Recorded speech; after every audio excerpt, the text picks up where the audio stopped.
A court says a president can't just fire a member of America's central bank, which under law has a large degree of insulation from politicians, but this is not likely the final word. Marketplace Morning Report is supported by Progressive Insurance, providing direct car insurance rates side by side with other insurance carriers. Customers can see rates and find an option that works for their needs. Now that's Progressive. Learn more at progressive.com. I'm David Brancaccio in Los Angeles. Federal Reserve Board Governor Lisa Cook can stay in her job pending a possible legal appeal. A federal judge has ruled that Cook can stay while she fights President Trump's efforts to fire her. Marketplace's Nancy Marshall-Genzer joins us now with more. Well, David, last night, U.S. District Court Judge Gia Cobb issued a preliminary injunction barring President Trump from ousting Cook. So that means Cook can stay in her job while she fights her dismissal. What did the judge have to say about assertions that Cook committed mortgage fraud? Well, the judge said that Cook, quote, made a strong showing that her dismissal would violate the Federal Reserve Act. Now, that law says a Fed governor can only be removed for cause. The judge says that only refers to a Fed governor's behavior while in office, and Cook took out the mortgages in question before becoming a Fed governor. She's denied committing mortgage fraud. Now, our central bankers, the Fed, they meet next week to possibly lower interest rates. Will Lisa Cook be at that two-day meeting? As things stand right now, yes. In a statement to Marketplace, her lawyers say Cook will continue to carry out her sworn duties, adding that the ruling, quote, recognizes and reaffirms the importance of safeguarding the independence of the Federal Reserve. The White House also issued a statement, though, saying President Trump lawfully removed Lisa Cook for cause, and, quote, this ruling will not be the last say on the matter.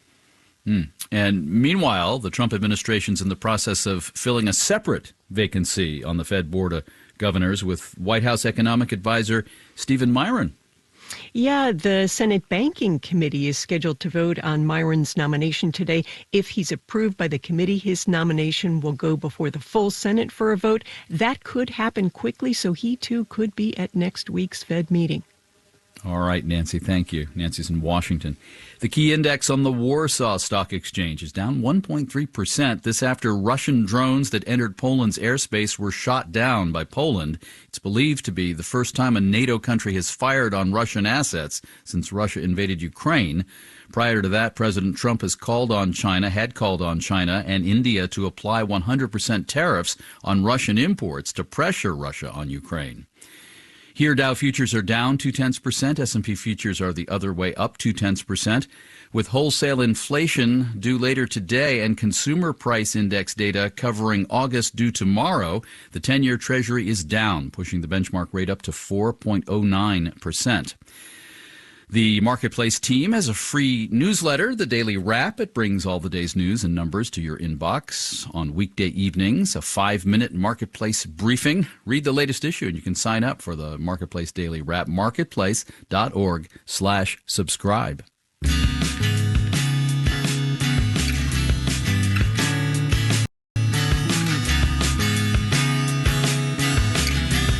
Marketplace Morning Report is supported by Odoo, offering software that provides building blocks for creating a custom software suite.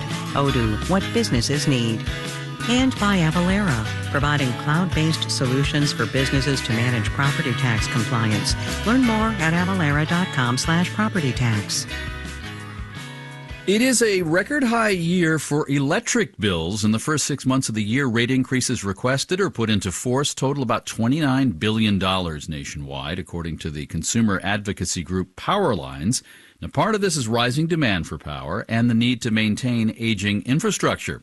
Jana Rose Schleiss reports on the business models of utility companies that help drive these price hikes. Demand for electricity is rising, in part due to the expansion of power-hungry data centers. Many utilities are investing in new power plants, the cost of which ultimately get passed on to customers. When consumers don't like the price of gas, groceries, or a haircut, they can shop around for a cheaper option. Not so for electricity. Richard Hirsch at Virginia Tech says that's because utilities have pretty much always been monopolies. In 1882, Thomas Edison built the first electric power plant that provided a large number of customers electricity in New York City. In the early days of electricity, companies built power plants in cities with large customer bases.